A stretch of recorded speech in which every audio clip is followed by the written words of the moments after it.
कर्नाटक कांग्रेस के वरिष्ठ नेता और केपीसीसी अध्यक्ष बी.के. हरिप्रसाद ने हुबली में प्रेस कॉन्फ्रेंस कर आरएसएस और केंद्र सरकार पर तीखा हमला बोला है। उन्होंने आरएसएस के रजिस्ट्रेशन से लेकर नीट पेपर लीक और विकास के मुद्दों पर केंद्र सरकार को घेरा है। उन्होंने आरोप लगाया कि गुरु दक्षिणा के नाम पर करोड़ों रुपए का काला धन संगठन तक पहुंच रहा है। हरिप्रसाद ने प्रधानमंत्री नरेंद्र मोदी और केंद्रीय गृह मंत्री अमित शाह पर भी निशाना साधते हुए कहा कि धर्म और मंदिर के नाम पर राजनीति की जा रही है। नीट परीक्षा में कथित पेपर लीक के मुद्दे पर भी उन्होंने केंद्र सरकार को घेरा।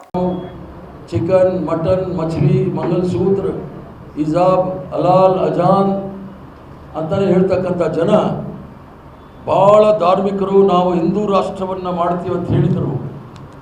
ಮೊದಲು ಈ ಭಾರತ ದೇಶಕ್ಕೆ ಮೊಹಮ್ಮದ್ ಗಜ್ನಿ ಅಂಥೇಳಿ ಈ ರಾಷ್ಟ್ರವನ್ನು ಲೂಟಿ ಮಾಡೋಕ್ಕೆ ಬರೋರು. ಗಜ್ನಿ ಅನ್ನೋದು ಅಫ್ಘಾನಿಸ್ತಾನಲ್ಲಿ ಒಂದು ಊರು, ಗಜ್ನವಿ ಅಂಥೇಳಿ. ಅಲ್ಲಿಂದ ಸೋಮನಾಥಕ್ಕೆ ಬರುವಾಗ ಪಾಕಿಸ್ತಾನದಲ್ಲಿ ಮುಲ್ತಾನ್ ಅಂತೇಳಿ ಒಂದು ಮಸೀದಿ ಇತ್ತು, ಅದನ್ನು ಕೂಡ ಅದು ಬಂಗಾರದಲ್ಲಿ ಅವ್ರು ಮಿನಾರ್ ಮಾಡಿರೋರು, ಅದನ್ನು ಲೂಟಿ ಮಾಡಿ ಸೋಮನಾಥನ ಲೂಟಿ ಮಾಡಿ 17 ಸಾರಿ ಹೋದರು. ಈಗ ಇವರು ದೇವಸ್ಥಾನ ಕಟ್ತೀವಿ ಅಂತೇಳಿ ಕೋಟ್ಯಾಂತರ ರೂಪಾಯಿ ದೇಣಿಗೆ ಪಡೆದು ಮೊನ್ನೆ ಖಜಾನೆ ನೋಡಿದಾಗ 200 ಕೋಟಿ ಲೂಟಿ ಹೊಡೆಯೋಕ್ಕೆ ಶುರು ಮಾಡಿದ್ದಾರೆ. ಮೊಹಮ್ಮದ್ ಗಜ್ನಿಗೂ ಈ ಒಂದು ರಾಮ ಮಂದಿರ ಕಟ್ಟಿರ್ತಕ್ಕಂಥ ನರೇಂದ್ರ ಮೋದಿಗೂ ಅಮಿತ್ ಶಾಗೂ ಏನು ವ್ಯತ್ಯಾಸ ಅನ್ನೋದು ನಾನು ಕೇಳ್ತಾ ಇದ್ದೀನಿ. ಅವರು ಲೂಟಿ ಹೊಡೆದ್ರು, ಇವರು ಲೂಟಿ ಹೊಡಿ, ದೇವಸ್ಥಾನವನ್ನೇ ಲೂಟಿ ಹೊಡಿತಾ ಇದ್ದಾರೆ.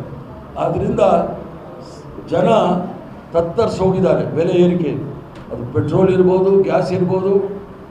ಇರಾನ್ ವಾರ್ ಶುರುವಾದಾಗ, ಯುದ್ಧ ಪ್ರಾರಂಭ ಆದಾಗ ಒಂದು ಬ್ಯಾರಲ್ಗೆ $120 ಇತ್ತು. ಈಗೆಲ್ಲ ಶಾಂತಿ ಅಂತೆಲ್ಲ ಒಂದು ಅಗ್ರಿಮೆಂಟ್ ಮಾಡ್ಕೊಂಡ್ಮೇಲೆ 73ಕ್ಕೆ ಬಂದಿದೆ. ಆದರೆ ಎಲ್ಲವೂ ಸಹ ಜಾಸ್ತಿ ಆಗಿರೋ ಹಣ ಕಮ್ಮಿ ಮಾಡ್ತಾ ಇಲ್ಲ. ಅದರ ಲಾಭ ಎಲ್ಲ ಅವರ ಆಪ್ತ ಸ್ನೇಹಿತರಾದ ಅದಾನಿ ಕೊಡ್ತಾ ಇದ್ದಾರೆ ಅನ್ನೋದು ಯಾರಿಗೂ ಸಹ ಸಂಶಯ ಬೇಕಾಗಿಲ್ಲ.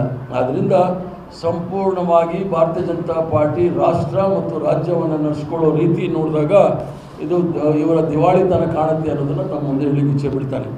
ಏನಾದರೂ ಪ್ರಶ್ನೆ ಇದ್ದರೆ ಕೇಳಿ ಉತ್ತರ ಕೊಡ್ತಾನೆ.